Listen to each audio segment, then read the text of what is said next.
السلام علیکم۔ مولانا عادل جس انصاری کے بیانات سننے کے لیے ہمارے چینل القرآن انسائٹ کو سبسکرائب کریں۔ شکریہ۔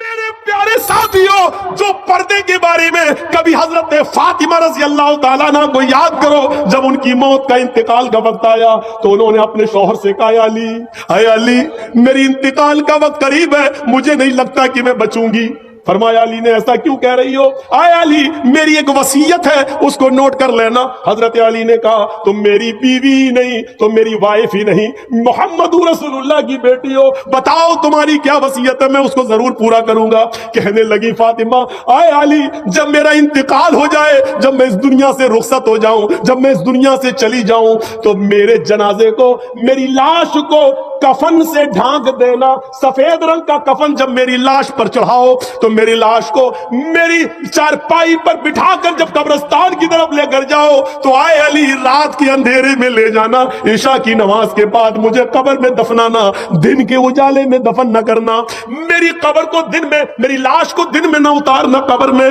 حضرت علی نے کہا اے فاطمہ ٹھیک ہے میں ایسا ہی کروں گا، لیکن رات میں ہی کیوں؟ دن میں اگر تمہارا انتقال جلدی ہو گیا اور جلدی دفن ہونے کی نوبت آ گئی تو تم رات کی وصیت کیوں کر رہی ہو؟ دن میں کیوں نہ دفن کروں، رات میں کیوں دفن کروں؟ تو حضرت فاطمہ کا جواب یہ تھا، میری ماں اس جواب کو سنو، میری بہنوں اس جواب کو سنو، اور میری قوم کی بیٹیوں اس جواب کو سنو، اور اپنے آپ پر ماتم کرو آج جو تم ننگا ناچ ناچ رہی ہو۔ حضرت فاطمہ نے کہا اے علی میں نہیں چاہتی ہوں کہ میرے مرنے کے بعد مجھے جو کفن پہنایا جائے، میں نہیں چاہتی ہوں کہ میری لاش کو جب چارپائی پہ اٹھا کے جنازہ آگے بڑھایا جائے، تو میں نہیں چاہتی ہوں کہ غیر مردوں کی نظر میرے مردہ جسم پر پڑے ہوئے کفن پر بھی پڑے،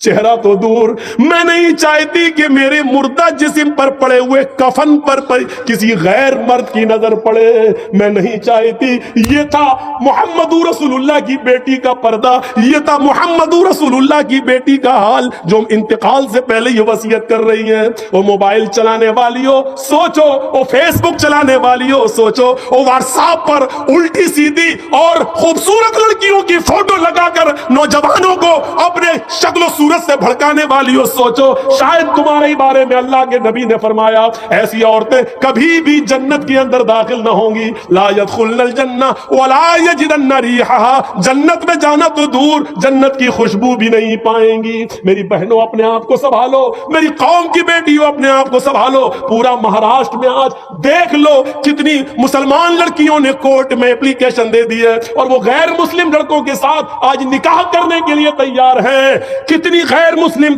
کتنی مسلمان لڑکیوں نے غیر مسلموں کے ساتھ نکاح کرنے کے لیے اپلیکیشن دے دی اور کہہ دیا میں چاہتی ہوں کہ میری شادی ان کے ساتھ ہو، میرے باپ اور میرے بھائی مجھے روکنا چاہیں گے لیکن میں بالغ ہوں، میں اسی غیر مسلم کے ساتھ اپنی مرضی سے نکاح کرنے کے لیے تیار ہوں۔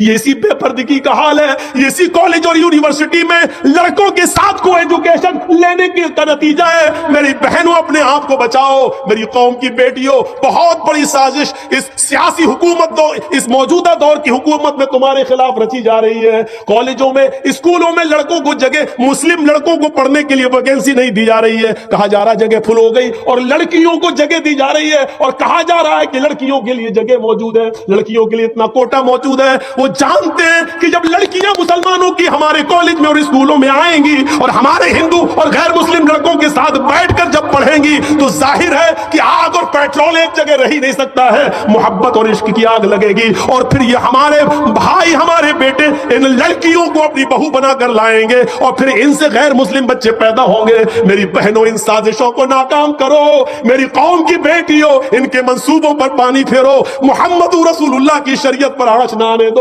محمد رسول اللہ کی شریعت کو بچاؤ، آج کے اس دور میں بچاؤ۔ اگر اسلام کے اندر ہاتھ جوڑنا جائز ہوتا تو میری قوم کی بیٹیوں میں تمہارے ہاتھ جوڑ لیتا، اگر اسلام کے اندر بھیک مانگنا جائز ہوتا تو میں اپنا دامن پھیلا ताला अगर तुमसे भीख मांग लेता, मेरी कौम की बेटियों मेरे दामन में इतनी भीख डाल दो कि तुम अपने आप को पर्दे में रखो, अपने आप को फेसबुक और व्हाट्सएप और मैसेंजर से बचा लो और इस्लाम की खिदमत करो, हजरत फातिमा जैसा पर्दा करो। और इतना ना करो तो कम से कम मौजूदा मुआशरे में ऐसा तो करो कि तुम्हारे माँ बाप की और भाइयों की इज्जत, उनकी छल्ली छल्ली ना हो, उनको शर्मिंदगी महसूस ना हो, मुआशरे को शर्मिंदगी महसूस ना हो। सच कहा अल्लाह के रसूल ने, शराब मत पीना, फ़इन्नहु रासु कुल्लि फाहिशतिन, ये शराब हर बुराई की जड़ है। शराब पीने वाला फिर जिना भी करता है, शराब पीने वाला कत्ल क़िताल भी करता है, और शराब के नशे में जो लोग धुत हैं और नालियों में पड़े रहते हैं, देखिए वो अपने घरों में आके अपनी माँ को गाली देते हैं और अपनी बहन को भी गंदी गंदी गाली देते हैं। मेरे भाइयों, वो अपनी बेटियों को भी गाली देते हैं, क्योंकि शराब इंसान को इस मकाम पर पहुंचा देती है।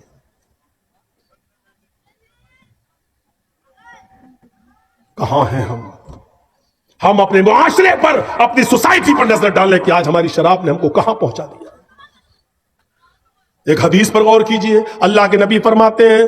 बनी इसराइल में 72 फिरके हुए थे, मेरी उम्मत में 73 फिरके होंगे। और नौजवानों, इस हदीस को जरूर सुन लीजिए, बनी इसराइल में 72 फिरके थे, मेरी उम्मत में 73 होंगे। तफ्तरिकु उम्मती अला सलासिन व सबईन मिल्ला, मेरी उम्मत 73 फिरकों में बढ़ जाएगी। हस्बन नाली बिन नाल, जैसे पैरों में जूते पहने जाते हैं वो बराबर होते हैं, कोई छोटा बड़ा नहीं, जैसे कोई छोटा बड़ा नहीं होता, ऐसी मेरी उम्मत में बनी इसराइल में कोई फर्क नहीं होगा। जो बनी इसराइल ने किया होगा वो मेरी उम्मत भी करेगी। इसके बाद अल्लाह के नबी ने फरमाया, हत्ता इन कान मिनहुम मन अता अला उम्मी अलानियतन लकान फी उम्मती मन यसनउ ज़ालिक, अगर बनी इसराइल में किसी ने अपनी मां के साथ किसी चौराहे पर मुंह काला किया होगा, नौजवानों सुनो, अगर बनी इसराइल में यहूद और नसारा में किसी ने अपनी मां के साथ ऐलानिया सबके सामने चौराहे पर जिना किया होगा, अपनी मां के साथ मुंह काला किया होगा, तो मेरी उम्मत में भी ऐसे लोग पैदा होंगे। हत्ता इनकान मिनहुम मन अता अला उम्मिही लकान अलानियतन लकान फी उम्मती मन यसनउ ज़ालिक, तो मेरी उम्मत में भी ऐसा जमाना आ जाएगा कयामत से पहले कि तुम देखोगे कि मेरी उम्मत के लोग भी, यानी मुसलमान भी, अपनी मां के साथ अलानिया जिना करेंगे, चौराहे पर जिना करेंगे, अपनी मां के साथ मुंह काला करेंगे, और जब तक ऐसा नहीं करेंगे कयामत नहीं आएगी। एक बेटा अपने हाथ से अपने मां के गरीबान को चाक करेगा, एक भाई अपने ही हाथों से अपनी बहन के दामन को चाक करेगा, एक बेटा अपने हाथ से अपने मां की इज्जत को लूटेगा, एक भाई अपने हाथ से अपनी बहन की इज्जत व आबरू को लूटेगा। जानते हो, इस नौजवान को उसकी मां के साथ खेलने पर और उसकी बहन की इज्जत को तार तार करने पर कौन सी चीज जिम्मेदार होगी? उसकी जिम्मेदार होगी ये शराब, जिसको हम और आप दिल दादा बने हुए हैं और जिसको पी रहे हैं, क्योंकि शराब भी एक ऐसी चीज है जो अकल पर पर्दे डाल देती है, अकल को छिपा देती है, और जब अकल छिप जाती है तो हमें नजर नहीं आता कि ये मेरी मां है, ये मेरी बहन है। ये शराब के नशे में धुत होकर एक लड़का अपनी मां के साथ खेलेगा, एक भाई अपनी बहन के साथ खेलेगा, और ये यहां तक पहुंचाने वाला और इस दरवाजे तक पहुंचाने वाली अगर कोई चीज होगी तो होगी शराब।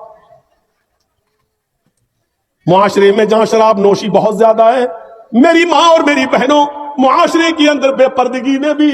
एक गलत माहौल खराब कर दिया है। आजकल जलसे भी उससे महफूज न रहे। जलसे होते तो मेला लगता है, और मेला लगता है तो नौजवान लड़के और लड़कियां उस मेले में जाते हैं, उनकी लिपस्टिक भी होती है, पर्दा तो बंगाल में दिखाई नहीं देता है। मेरे भाइयों, जहां तालाब के अंदर एक तरफ लड़के और दूसरी तरफ लड़कियां नहाती हुई नजर आती हो, वहां से कौन सी उम्मीदें लगाई जा सकती हैं? इतना तो कम से कम करिए।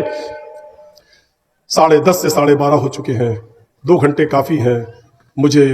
अभी कलकत्ता निकलना है, मेरी कल कलकत्ता से लखनऊ के लिए फ्लाइट भी है, जाना भी है। मेरे भाइयों, दुआओं में याद रखिएगा, जिंदगी रही तो फिर कभी आपसे मुलाकात होगी। हम अल्लाह से दुआ करते हैं, अल्लाह हमें शिर्क से बचा ले, अल्लाह हमें माँ बाप की खिदमत करने की तौफीक अता फरमा, 5 वक्त की नमाज का पाबंद बना ले, शराब नोशी से हमारे मुआशरे को पाक व साफ रखते, और आए अल्लाह हमारी माँ बहनों को पर्दे की तौफीक अता फरमा।